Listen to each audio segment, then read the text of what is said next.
Bonsoir à tous, ravi de vous retrouver dans l'actu 360 à la une de l'actualité ce soir. Les réactions qui se multiplient après la frappe israélienne. Mais d'abord la situation au Proche-Orient. Les condamnations, je vous le disais, se multiplient après la frappe israélienne qui a tué 7 travailleurs humanitaires d'une ONG américaine dans le centre de la bande de Gaza. Israël a admis une frappe non intentionnelle et promet une enquête.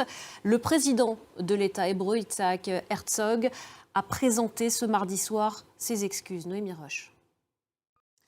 À Paris, ce mardi, le chef de la diplomatie américaine, Antony Blinken, a exhorté Israël à mener une enquête impartiale sur cette frappe contre des humanitaires.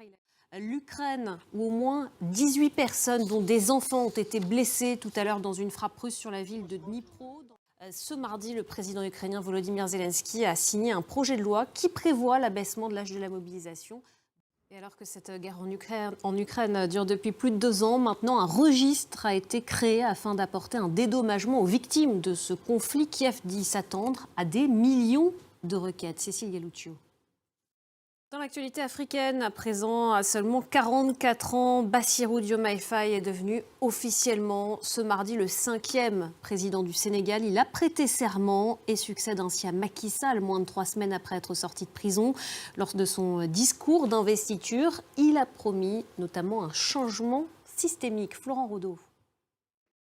Direction maintenant les États-Unis où l'avortement est au cœur de la campagne pour la présidentielle de novembre prochain, en particulier ce qui se passe en ce moment en Floride. Le président démocrate Joe Biden a qualifié ce mardi de scandaleuse une décision de la Cour suprême de cet État, décision qui autorise l'entrée en vigueur d'une loi qui interdit l'avortement au-delà de 6 semaines de grossesse.